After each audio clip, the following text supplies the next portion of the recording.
I got to ask you, I've been following you on in the DeSantis-Trump race. I'm a DeSantis guy too, but I'm wavering here. I'm teetering, Dave. They're making it tough. Here's my question for you. Trump just got indicted on 37 felony counts. They want to put him in jail. They want him to die in jail. Can Ron DeSantis recover from this? Yes, absolutely. So first, let's just say some good things about Trump and the hypocrisy of the indictments. Trump was an excellent president, especially before COVID, those 2.5 years before COVID. I think most anyone that likes me or likes you agrees with that. The economy was chugging along, peace deals in the Middle East, lowest all-time Black and Hispanic unemployment, like things were really going well. The left was doing everything they could to destroy him, but it really was not working.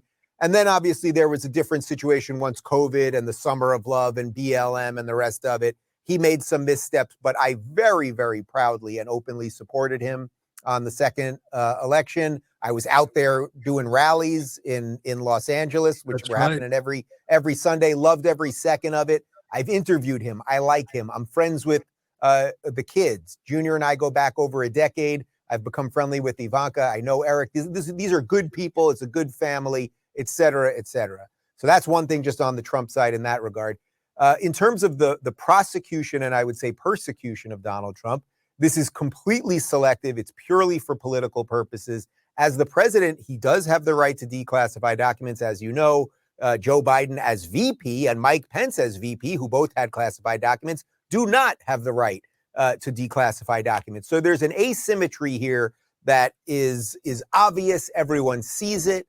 And whoever is the president, I hope it's Ron DeSantis come January of 25, I would have no problem with him immediately pardoning him just so we could have a healing and then move forward. Now, all of that being said, this indictment, which happened here in Miami at the federal courthouse, which obviously I keep telling people it has nothing to do with Florida. This is not some setup by DeSantis. It's a federal courthouse. We've got federal courthouses in every state. This one does have more teeth than the New York one. If you read the indictment, I mean, there are a bunch of things in here, like him showing classified maps to a member of one of his political action committees and telling the guy it's classified, don't tell anybody. There's audio recordings. There's a bunch of bad stuff here. Now, I get it. A certain amount of your audience, the real Trump people, they're going to go, but Dave, we have no doubt Hunter and Joe and Hillary bleach bit. And yes, all of that. And again, the two-tiered system that we have cannot hold. It cannot hold. This is banana republic level stuff. But the truth is there might really be something here. Let's also keep in mind, there's this case coming out of Georgia too. Right. So the question really, just as a realist, again, I do not have Trump derangement syndrome. I've been hitting him because he's been hitting DeSantis. And I think in a very dishonest way with the COVID stuff in Florida and a bunch more. And I think people should push back. That's what politics is all about. But he may just get grinded down here. It's tough being in one case, much less 3 cases involving the feds. You're supposed to campaign as well. All of the seemingly effective people that he had working around him have jumped ship. He's having trouble getting lawyers. Who's running the show over there? There's a lot of stuff to think about here. It sure is. And I feel like clipping that answer and just passing it out because I feel the same way. I mean, I've supported DeSantis and I keep it simple. I say he's 44 and he can do 8 years. He's 32 years younger. He can do 8 years and you have none of the baggage. Everything the media is just going crazy over now comes off the table. All these legal cases and Stormy Daniels and Jean Carroll and January 6th, it's all off the table if DeSantis is a nominee. But I feel like Biden and Merrick Garland and Jack Smith almost sewed up the nomination for Trump this week. I feel the surge. I know you do too. And well, I mean, I understand it. I feel like you do. He's been persecuted. There's a 2-tier justice system and not many guys could withstand what Trump's withstanding right now.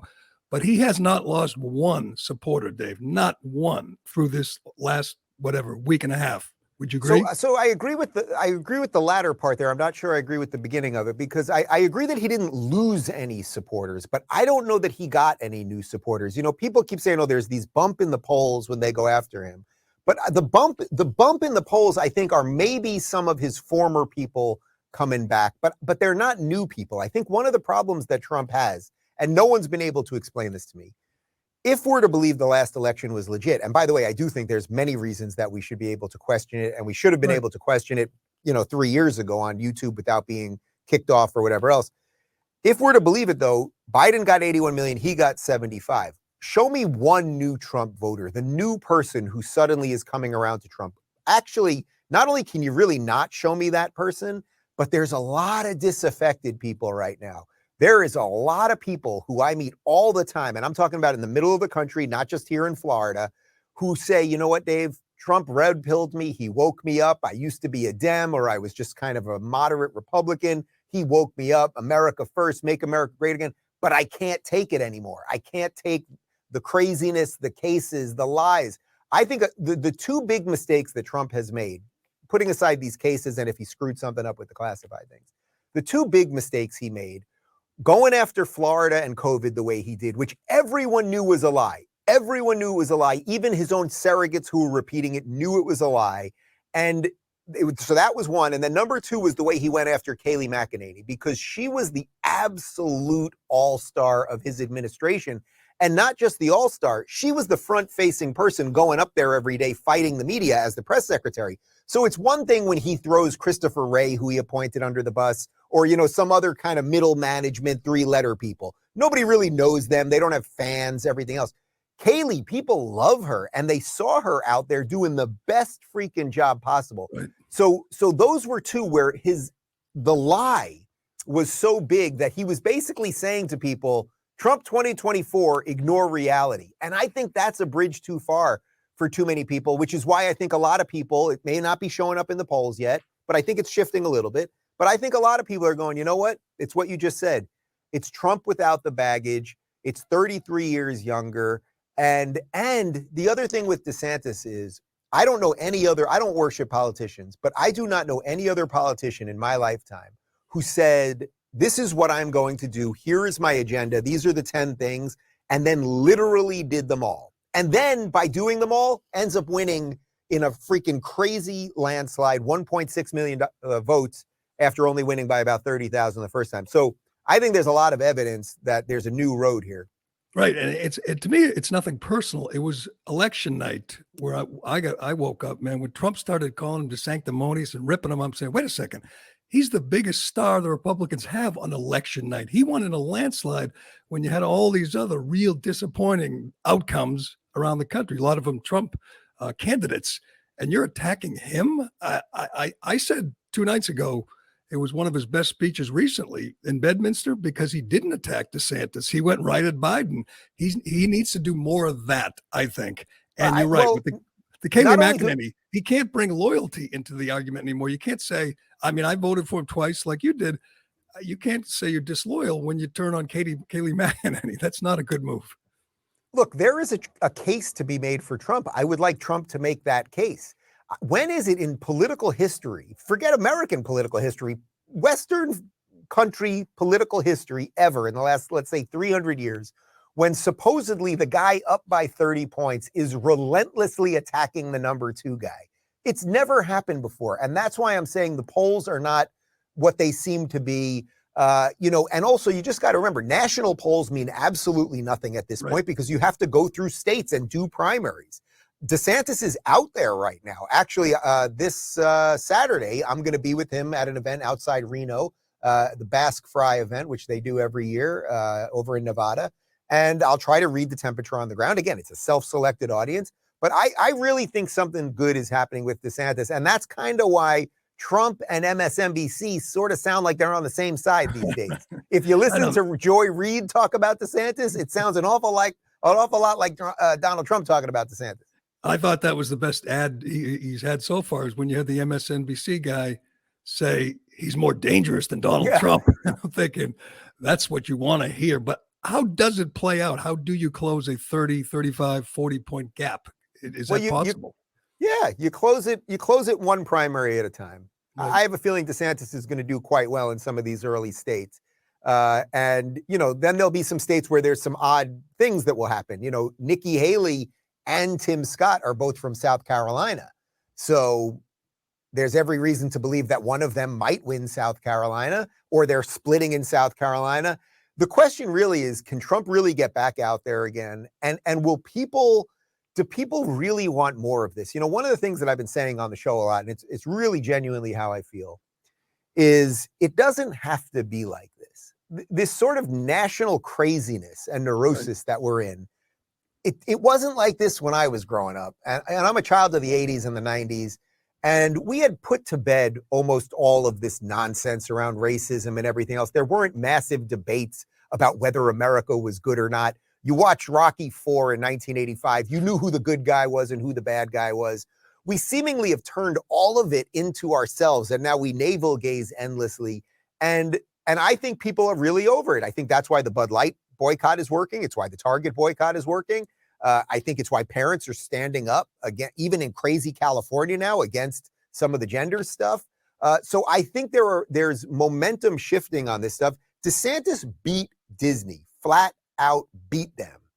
It was not easy. I mean, if you asked anybody before the fight, would you go against as a governor, would it be a good idea to go against the biggest corporation in your entire state? I think the #1 private employer in the entire state, and who has unbelievable power and tentacles into every facet of life, culturally, politically, economically, et cetera. Would that be a good idea? Everyone would have said no, but he did what was right. And again, then the people rewarded him for it.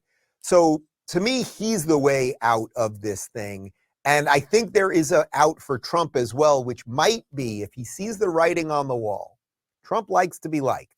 And if he sees the writing on the wall, man, he could just say, you know what? I said a lot of crazy stuff about him. Turns out I have sciatica, or I twisted my ankle, or you know what? My doc said my cholesterol is a little high. Let me run with him. I'll block while he runs right through. We have a bigger fish to fry than whether Ron DeSantis is a rhino or not, which obviously is not Which true. is absurd. So I'd love for Trump to go down that road. I don't know that he can do it, but I don't think it's completely off the table. I don't see that happening. I think he's the revenge candidate, or as Comey called him, the retribution candidate. Retribution, yeah. As if that's a bad thing. Right now, I think there are 75 million people who like that idea. They want revenge. They want Biden exposed. When he said the other night, first order of business is prosecuting the Biden crime family, I think every one of his supporters was standing and applauding. Here's my idea, and it's never going to happen, but DeSantis as president, first thing he does is pardon Trump. Second thing he does is name Trump as Secretary of State. What do you think? He can't. He can't because Trump is too volatile. It's just that way. He ends, he wants to end the war in 24 hours. He likes when he goes to the Middle East and everyone calls him, a great peacemaker. And DeSantis can fight the culture war at home and Trump can end the real war abroad. I like the idea of it. Like I like the structure of it, but I think maybe it would be too close. It would be too close to do it, too dangerous to take that, that nuclear material and import it into the White House. What you could do maybe is figure out some way that he is somehow, I don't even know what they have these czars of this and czar of that. You might be able to figure out some way, actually Donald Trump as a former president, sort of the way we always see George W. Bush and Bill Clinton and Barack Obama, if there's a natural disaster somewhere, they go around and do what they can. You could maybe do something like that. Like say to Trump, hey, the Abraham Accords, there were about 6 other deals on the way. Saudi Arabia was about to happen. It was a freaking miracle about to happen. You could maybe say to Trump, hey, go cut a couple more deals. You can't be Secretary of State like in the official title, but that's a lot of insider politics. I don't know if it can happen, but that would be a nice ending, though. Again, I'm looking for the nice ending here. I think Trump has to see the nice ending. If Trump's options are jail or destruction, well, then it's not going to end well. Right. He can have John Kerry's old plane, and he could go wherever he wants, and he can have free reign to come and go at the White House whenever he wants. We'll even let him take some documents home with him if that'll make him happy. But take a couple documents, show him to a couple PAC people. It doesn't matter. Whatever you got to do. I think, Trump is still going to be hard to stop. I will support him if he's the nominee for sure. Course. I will run to the polls. I'll vote early. I'll vote often, whatever it takes. But I think he's going to be going against your old governor, Gavin Newsom. I think what Newsom did with Hannity the other night was announce that I'm here if that doddering old fool falls down again. And do you want Kamala Harris or do you want me? Nobody knows Newsom and DeSantis better than you do. Do you think I'm onto something? I do think you're onto something because he's making it very clear that you're onto something. Otherwise, why are you doing Hannity? It makes no sense. I mean, Gavin Newsom should be hiding somewhere Right. and actually ashamed to walk outside because he has so not only wrecked California as a whole, but he was the mayor of San Francisco, which was one of the most beautiful, flourishing, thriving cities in the United States, a decade and a half ago. And it's an absolute abject disaster. It cannot be overstated how horrible San Francisco is right now. It is not safe. I have never seen crack pipes on every corner. People passed out. It looks like a zombie apocalypse. I mean, it's unbelievable. That's on his watch. He was the one that had his decade plan to end homelessness, and he quadrupled it and decimated a city. Basically, he turned, ironically, it's been good for Florida because we're getting all of the high money people here that are fleeing. They don't have to pay taxes here on top of it. And I think most of them actually are voting the right way now that they're here because they have a new understanding of freedom and a frustration with, micro government that all of the Democrats bring with them. It's big government, but it's micromanagement of your life. I think you're right. The real question there, I'd love to know your thoughts on this, is how do they figure out how to get rid of Kamala? Because that's what this is also about, right? You can't just be like, all right, I'm running and I demand you be in a primary debate with me and I'm going to beat you at the ballot box. No way. It'll never work and the machine would never allow it. So the question is, if Biden is still alive and or functioning by election day, which, is possible that he won't be, but if he is, how do they figure out how it will be the Democrats who will get rid of the first Black female president? And they'll gladly do it. I just don't know what the trick is. Well, the trick is convince her that she can't do. I mean, she's not smart. We know she's not smart, but is she so dumb that she thinks she could actually do that job? I don't think we should underestimate her dumbness. I mean, can you imagine her debating either Trump or DeSantis? Or I mean, she couldn't debate. Right, but the question is, she didn't make it to California in the primary. She didn't even make it to her home state. She was that bad. No, she was polling between 0 and 1% in her own party when they selected, basically before she dropped out, and then they chose her. I always say it. It's like, man, think how different this would all be if Biden had chosen Tulsi Gabbard, who was the last Democrat against him, and then Hillary Clinton literally calling her a Russian asset. Tulsi, as we speak right this moment, she's still an active member of the military. She's leading a brigade in training right now, and this is the person they're calling a Russian asset. I mean, these people really are evil when you understand what their tactics and the outcomes of those tactics are. But I still think, I don't know what that move is. Like, you got to really sit down in an office with her, say, look, we know that Joe has dementia or he just broke his hip. Like, you're hours away from the presidency. Or he took a $5 million bribe. Right. Or, okay, so it's a bribe. Or we're going to let you be president for 2 months and then you're going to step down for the election and then he'll run at the top. I don't know what it is or how they do that, but I'm telling you, you cannot put anything past these people. Look what the DNC did to Bernie twice. So they will figure out a way. I think we've seen that. I was saying to someone the other day, I said, I used to have real faith like in the FBI and the military. And in 5 years, it's just gone. I've become friggin' Abby Hoffman. Speaking of which. It's sad, right? It's sad. Here's what I got to ask you before I let you go. The RFK Jr. I was watching this unfold today. It's remarkable. A Kennedy, not just a Kennedy, Robert Kennedy Jr. is being attacked from all sides by the mainstream media who are trying to destroy him, trying to stop him, and he's being defended by people on Fox News and Newsmax and Joe Rogan and Dave Rubin, and it's a fascinating dynamic. He's going to be in the primary. I don't think he'll get to debate Biden, but it's really simple, Dave. He's against the war. He wants to close the southern border, and he's against censorship. Those are 3 planks for the Democrat Party. And there has to be at least, 1 out of 3 Democrats who find that appealing and will give him their support. I think he's going to create real problems in the next year. Yeah, well, look, we know it's about 1 out of 3 Democrats because he's already polling around 20%, and they're not giving him the benefit of the doubts with the polls. You're totally right. He's talking about 3, but the 3 things that you mentioned there, COVID, the border, and censorship. And the war. And the war. Sorry. So I added COVID. So the 4 things, in essence, those 4 things, he is at 100% complete odds with the progressives. the progressives will do anything they need to destroy him. I keep saying, I'm not totally sure what makes him a Democrat anymore, other than I think he's got some misguided ideas related to the environment, where he still thinks the government is supposed to take care of stuff. He's still a little odd on guns, but I've seen this script before as an ex-lefty myself. And we just mentioned Tulsi Gabbard. The ex-lefty, once they wake up to something, then you just got to give them a little room to get there. So I think by the end of this, it's very possible. I don't know that he's going to be a card-carrying, laminated member of the Republican Party, but I will tell you this. When the Democrats come to destroy him, the Republicans, if he was polling properly, and I think it's probably almost too late to get on enough ballots to even make it out, but they would put him on the debate stage. Don't forget, when Trump was the insurgent, the RNC, even though they were not happy with it, right? The powers that be did not want him. They wanted either Cruz or Rubio or whatever, or Jeb. They didn't do anything illicit to stop him. They just played it out and he won. The Democrats, when Bernie was the insurgent, they basically destroyed him. So again, he's running against an insane machine that will gladly take him out and sully the Kennedy name and everything else.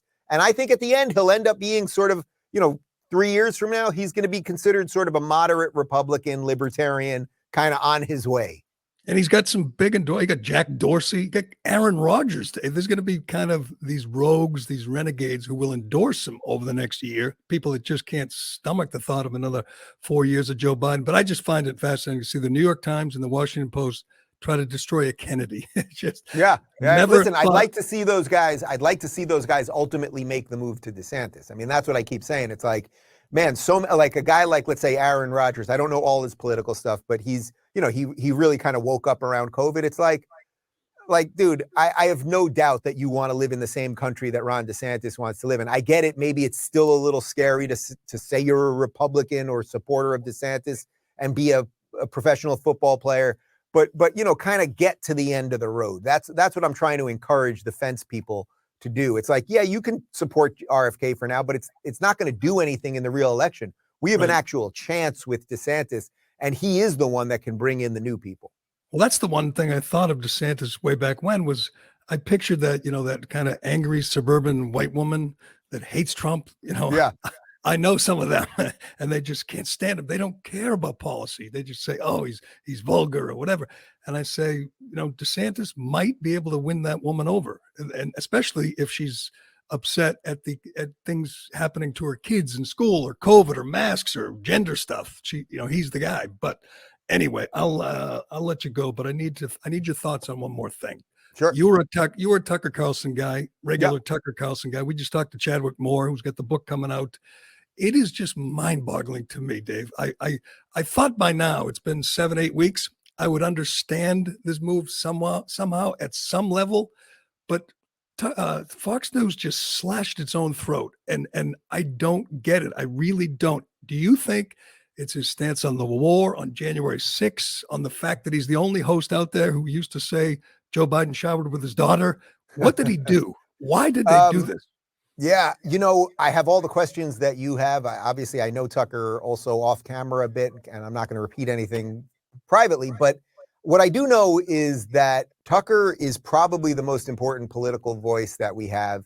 And when you have a giant, the number one, he's not only was he the number one host in cable news right now, he was the number one host in cable news all time when you're looking at viewers. Bill O'Reilly used to say the number one for a decade, but he was even crushing his numbers, right? The guy was absolutely massive. The conventional thinking is it had something to do with the lawsuit because they lost the $800 million lawsuit to Dominion over the election. I don't think it was that. And I certainly don't think it was cost cutting because for the $25 million you're paying him, you're bleeding in other ways now. My guess is it had something more to do with Ukraine and maybe some of the other real Biden stuff. But are you watching or did you watch? I didn't finish it yet, so don't blow it for me. But did you watch Secession by any chance? No, I watched the beginning. I did not get hooked. So Secession, which, seemingly is about the Murdoch family and a media empire and the connections to politics. Obviously, it's somewhat fictitious, of course. But, once you start seeing how all of these things are connected, you also understand that weird things happen. And Tucker ain't no dummy. He's putting the show on Twitter for now. No advertisers. He's not making any money on it, as far as I understand. And he's also in a lawsuit with Fox because they don't want him on there.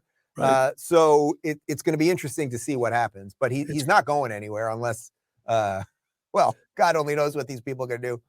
It's true. I mean, someone said Zelensky had dinner with the Murdochs like a month before he got fired, and I said, "Whoa, I mean, you are messing with some powerful forces," and that's why he was so great. I mean, he went there, he went to those dangerous places, and you kind of knew it wasn't going to last forever, you know. Dude, Zelensky could be the next president if Biden steps down and if Gavin gets lost, you know. Well, we'll see. I guess one of the whistleblowers just disappeared or turned up dead. So. Yeah, you're right. We are dealing with some really scary people at so many levels. But all right, Dave Rubin, I will let you go. Thank you, my friend.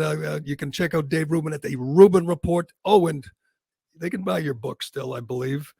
Don't burn this book. Think for yourself. Thinking for yourself in the age of unreason. A good read. But thanks, Dave. We will talk to you down the road. Gerry, always a pleasure. Take it easy. You too, pal. Tell Clyde. Give Clyde a steak. He's getting an extra treat. He's getting an extra treat. Good seeing you, man.